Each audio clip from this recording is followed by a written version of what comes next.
Hello. ఎలా ఉన్నారండి? అందరూ బాగున్నారా? నేను కూడా బాగున్నాను. ఏం చేస్తున్నారండి మీరు?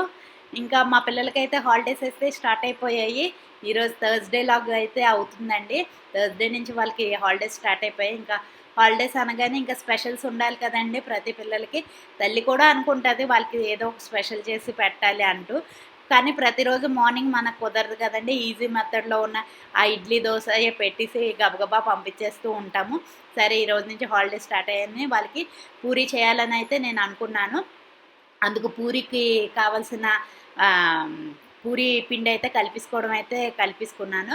ఇంకా పూరి కర్రీ ఎలా చేయాలి, ఈజీ మెథడ్‌లో ఎలా చేయాలనేది చూపిస్తున్నానండి. కొంచెం 2 గరిటెలు, 3 గరిటెలు ఆయిల్ అయితే వేసుకున్నాను.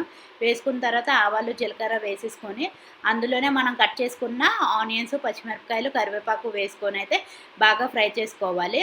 అంటే వీటిల స్మెల్ పోయేంత వరకు ఫ్రై చేయాలి. బాగా ఫ్రై చేయాలనేసి బాగా ఫ్రై చేయకూడదు. ఎందుకంటే ఇది ఫ్రై కర్రీ కాదు కదండీ. అందుకనేసి కొంచెం వాటి స్మెల్ అది పోయేంత వరకు ఫ్రై చేయాలి. ఆ తర్వాత టమాటోస్ వేసుకోవాలి. అవి కూడా ఫ్రై చేసుకున్న తర్వాత కా క్యారెట్, బంగాళదుంప ఏసుకొని బాగా ఫ్రై చేయాలి. తర్వాత గ్రీన్ పీస్ కూడా వేసుకోవాలి. ఈ బా ఈ కర్రీకైతే గ్రీన్ పీస్ ఉంటే ఆ టేస్ట్ వేరేగా ఉంటదండి. తర్వాత అవి కొంచెం ఫ్రై చేసిన తర్వాత కొంచెం సాల్ట్ ఏసుకొని మరి కొంతసేపు ఫ్రై చేసుకొని, ఆ తర్వాత పసుపు, కారం ఏసుకోవాలి. పసుపు అంటే కొంచెం హాఫ్ స్పూన్ ఏసుకోవాలి. కారం తక్కువేసుకోవాలి. ఎందుకు అంటే పచ్చిమిరపకాయలు ఎక్కువేసుకోవాలి. కారం తక్కువేసుకోవాలి. ఎందుకు అంటే మనకి కారం ఎక్కువేసుకుంటే కలరు రెడ్ కలర్‌లో వచ్చేస్తదండి. పసుపు ఎక్కువేసుకుంటే యెల్లో కలర్‌లో ఉంటది. అచ్చంగా హోటల్ పూరి కర్రీలాగా ఉంటది. అందుకనేసి పచ్చిమిరపకాయలు ఎక్కువేసుకొని, కారం తక్కువేసుకోవాలి. ఎక్కువ అంటే ఆ పచ్చిమిరపకాయలు కారాన్ని బట్టి వేసుకోవాలి.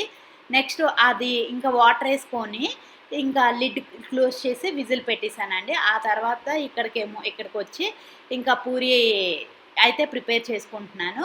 ఇంతింత ఉండలు చేస్తుందేంటి పెద్ద పెద్ద పూరీలా అనుకుంటారు మీరు. కానీ కాదండి. పెద్దగా మనం రోల్ చేసేసుకొని, బాగా పెద్దగా రోల్ చేసుకొని, ఒక షేపు వచ్చిన బాక్స్ మీద క్యాప్ అవ్వచ్చు, ఇంకా దేని మీదైనా మనకి ఎంత షేప్‌లో కావాలనుకుంటే, ఆ షేప్ క్యాప్ తీసుకొని, మనం తీసుకున్న పెద్దగా తీసుకోవాలండి.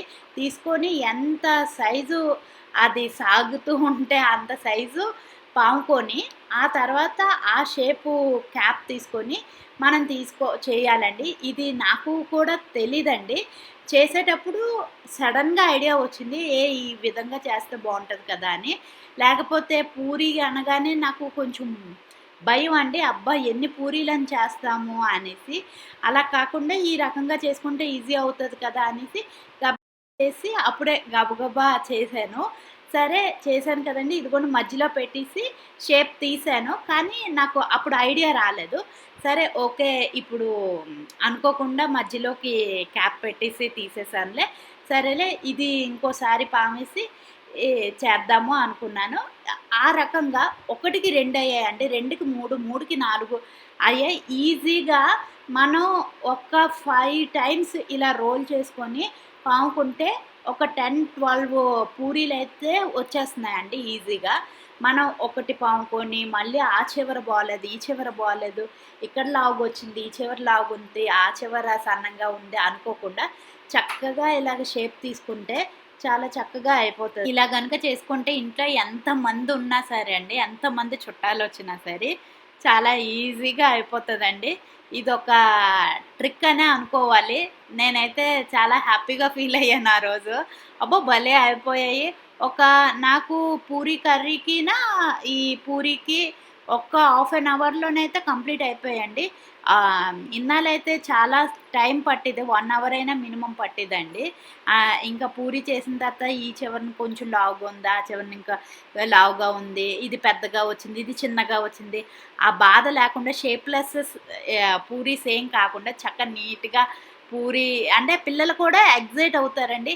ఇంత చిన్న పూరీలు ఎంత బాగున్నాయమ్మా!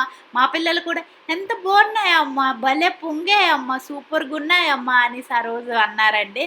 అంటే అందరి పిల్లలు ఇది ఒకటే కదండీ. అంటే అందరి పిల్లలు ఇది అంటే అంటే చిన్నపిల్లల ఆలోచన అందరివి ఒకటిలాగే ఉంటాయి కదండి అని చెప్తున్నా అండి. చూడండి, ఫస్ట్ 1 చూసారు, తర్వాత 2, 2 కాస్త 3, 3 కాస్త 4 అయ్యాయండి. 4 కన్నా ఎక్కువ అంటే ఇది అంత పెద్ద పీట కాదు కదండీ! ఇంకా 4 ఈ 4 నేను ఒక 4 టైమ్స్ చేసుకుంటే చాలండి. చక్కగా మా ఫ్యామిలీకి సరిపోయేంత పూరీలైతే వచ్చేస్తాయి ఈజీగాన. ఇంకా ఎక్కువే వస్తాయి కూడాన. ఇగోండి ఇక్కడైతే అవి చేసేలోపు నాకు పూరీ కర్రీ కూడా బాయిల్ అయిపోయింది. సరే కొంచెం స్మాష్ చేసుకొని ఇంకా అది మళ్ళీ స్టవ్ మీద పెట్టుకొని శనగపిండిని ఒక 4 స్పూన్స్ వాటర్‌లో కలుపుకొని వేసుకున్నానండి. కొంచెం మీడియం ఫ్లేమ్‌లో పెట్టుకొని అది మరిగించుకుంటే దగ్గరగా అయిపోతది కదండీ! అచ్చంగా ఇంకా హోటల్ స్టైల్ పూరీ కర్రీ లాగే ఉంటదండి. చాలా బావుంటది. ఒకసారి ట్రై చేయండి. ఈజీగా కూడా అయిపోతది. మళ్ళీ మళ్ళీ మనం ఇంకా తాలింపు అది పెట్టుకోక్కర్లేదు. ఫస్టే మనం ఆవాలు, జీలకర్ర వేసుకునేటప్పుడే ఆయిల్ కొద్దిగా ఎక్కువేసుకోవాలని చెప్పాను కదండీ! దీనికోసమే ఎక్కువ వేసుకోవాలి. ఇంకా మళ్ళీ మళ్ళీ ఇంకా ఆయిల్ ఏమీ అక్కర్లేదు. అదే మొత్తం ప్రాసెస్ అంతా ఆ కుక్కర్‌లోనే అయిపోతది. గిన్నెలు కూడా ఎక్కువ అవ్వవు. ఈజీగా అయిపోతదండి మనకి. ఇంకా పక్కనైతే కళాయి పెట్టుకొని ఆయిల్ అయితే బాగా హీట్ చేసుకోవాలండి పూరికి. బాగా అంటే పొగలు పొగలు రాకూడదు. బా అలాగని కొంచెంగా మరగలేనట్లుగా ఆయిల్ ఉండకూడదు. బాగా చక్కగా అంటే కొంచెం బాగా హీట్ అవ్వాలి. పొగలు పొగలుగా కాదు. సిమ్‌లోని పెట్టుకొని ఒక 10 మినిట్స్ దాన్ని హీ వదిలేసామంటే ఆయిల్ చక్కగా హీట్ అవుతది. ఆ హీట్‌లోని ఈ పూరీలు కనుక ఏసామంటే చాలా చక్కగా పూరీలు పొంగుతాయి. ఎంత చక్కగా పొంగాయంటే అండి ఆ రోజు పూరీలు. అన్ని పూరీలు పొంగాయి. ప్లస్ షేప్‌లెస్ పూరీలు కాకుండా చక్కగా మంచి షేప్‌లోని మంచిగా చిన్నవిగా వచ్చి చాలా పిల్లలైతే చాలా "అమ్మో! భలే ఉన్నాయమ్మా" అనేసంటే ఆ హ్యాపీనెస్‌ని నాకు ఇంకా హ్యాపీగా అనిపిచ్చింది నాకు చెప్పలేమండి. ప్రతి ఒక్కళ్ళు కూడా ఈ విధంగా ట్రై చేస్తే మీకు ఈజీగా కూడా ఈజీ మెథడు అవుతది. చాలా బేగా కూడా ప్రాసెస్ అనేది బేగా అయిపోతదండి. ఒకసారి ట్రై చేసి నాకైతే కామెంట్ సెక్షన్‌లో అయితే కామెంట్ చేయండి. చూడండి, ఇవి చిన్న పూరీలు కాబట్టి ఒక చేత్తోటి పూరి తీస్తూ ఇంకో చేత్తోటి ఆయిల్‌లోని వేసుకోవచ్చు. అంత ఈజీగా అయిపోతుంది. పెద్ద పూరీలైతే 2 చేతులతో పట్టుకొని ఆ గరిటెని ఇంకో దగ్గర పెట్టి వేసుకోవాల్సొస్తది. ఇవి చిన్న పూరీలు కాబట్టి ఒక చేత్తో వేయవలసిన పూరి పట్టుకోవచ్చు. ఇంకో చేత్తో ఏసేసిన పూరీని తీయడానికి పట్టుకోవచ్చండి. అంత ఈజీగా అయిపోతది. ఒకసారి ట్రై చేసి చూడండి. ట్రై చేసిన తర్వాత ఎలా ఉన్నాదో ఒకసారి కామెంట్ సెక్షన్‌లో అయితే కామెంట్ చేయండి. మరైతే ఇంకా చూసేయండి.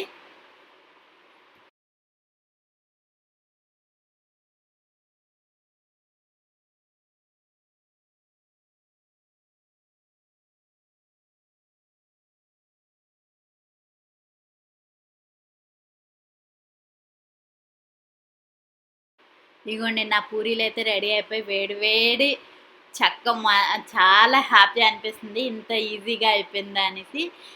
చూడండి ఎంత చక్కగా షేప్‌గా ఎంత చిన్న చిన్నగా చిన్న పిల్లలైతే చాలా హ్యాపీ ఫీల్ అవుతారో చూసి. ఒకసారి ట్రై చేయండి. చాలా బావుంది ఆ రోజు. చాలా బాగా కర్రీ కుదిరింది, పూరీ కుదిరింది. బేగా ఇన్ టైమ్‌లో కూడా చేసేసా అండి. ఆ టైమ్ టేకింగ్ కూడా ఎక్కువ తీసుకోలేదు. అందుకు మిమ్మల్ని కూడా ట్రై చేయమంటున్నాను. ఇగోండి మా పిల్లలైతే ఎంజాయ్ చేస్తూ అమ్మ ఎలా వచ్చింది? ఎలా ఉంది? ఎలా? అలా అలా అనుకుంటూ తింటున్నారు. చాలా హ్యాపీ అనిపించిందండి. పిల్లలు ఎంత హ్యాపీగా వాళ్ళకిష్టమైన టిఫిన్ పెడుతూ వాళ్ళ హ్యాపీ ఫీలింగ్స్‌ని ఫేస్‌లో చూస్తూ ఇంకా టిఫిన్ సెక్షన్ అయితే అయిపోయింది. ఇంకా హాలిడేసే కదండీ! ఆ రోజైతే బొరబాటి ఫ్రై చేద్దామని అనుకున్నాను. హాలిడేసే కాబట్టి అప్పటికప్పుడు చిక్కుకున్నా పర్వాలేదు కదా అనేసి చిక్కుకుంటున్నానండి పిల్లలతో పాటుగా టీవీ చూసుకుంటూ. లేకపోతే స్కూలుంటే ముందు రోజే మరుసటి నెక్స్ట్ రోజు ఏంటి కర్రీ అని చూసుకొని చిక్కుకొనవలసింది చిక్కుకుంటూ ఉంటాను. అలా కాకుండా ఆ రోజే చిక్కుకున్నాను. ఇంకా సరే ఇంకా పక్కన రైస్ పెట్టుకున్నాను. ఇంకా కర్రీ చేసుకోవడానికి ఆయిల్ కొద్దిగా ఏసుకొని ఉ ఉల్లిపాయలు, పచ్చిమిరపకాయలు, కరివేపాకు వేసుకొని ఇంకా అవి కాసేపు ఫ్రై చేసుకున్న తర్వాత ఇవి బొరబాటీలైతే వేసుకొని ఫ్రై చేశాను. ఇది అయితే బాగా ఫ్రై కర్రీలా కాదు, గ్రేవీ కర్రీలా కాకుండా మనం రైస్‌లోకి కలుపుకునేటట్లుగా చేశానండి. ఏమీ స్పెషల్‌గా చేసిందేం కాదు. కొంచెం అలా కలుపుకొని మా ఇంకా మూత పెట్టేసి మగ్గించేసుకోవడమేనండి. మళ్ళీ మూత తీసి అటు ఇటు తిప్పుకొని మళ్ళీ మూత పెట్టి మళ్ళీ కొంచెం దగ్గరగా అయిన తర్వాత కొంచెం పసుపు, కారం, సాల్ట్ వేసుకొని మరొకసారి కలుపుకొని ఇంకో 5 మినిట్స్ ఉంచుకొని చేసుకుంటే చాలండి, కర్రీ అయిపోతది. ఇంకా ఆ రోజైతే నేను ఇంకా సాంబార్ గాని ఇంకేమీ చేయలేదు. ఈ రైసు, ఈ కర్రీ నెక్స్ట్ కర్డ్ ఉంది. దాంతోటే లంచ్ అయితే మాది ఫినిష్ చేసుకున్నాము ఆ రోజు. ఇగోండి అయిపోయింది. కొంచెం కొత్తిమీర ఉంటే కొత్తిమీర అయితే జల్లుకున్నాను. బావుంటది కదా అనేసి. ఇంకా అయిపోయిన వెంటనే అదే స్టవ్ ఆపేసా. ఇగోండి కర్డ్, రైసు, కర్రీ. ఇంకా నా వ్లాగ్స్ అయితే నచ్చినట్లయితే లైక్ చేయండి, షేర్ చేయండి, సబ్స్క్రైబ్ చేయండి. సబ్స్క్రైబ్ చేసుకున్న తర్వాత పక్కనే ఉన్న బెల్ ఐకాన్ని క్లిక్ చేసినట్లయితే నేను పెట్టిన వీడియోస్ వెంటనే మీకు వరకు రీచ్ అవుతాయండి. నెక్స్ట్ లైక్ చేయడం వల్ల నన్ను ఎంకరేజ్ చేసిన వాళ్ళు అవుతారండి. Thank you for watching.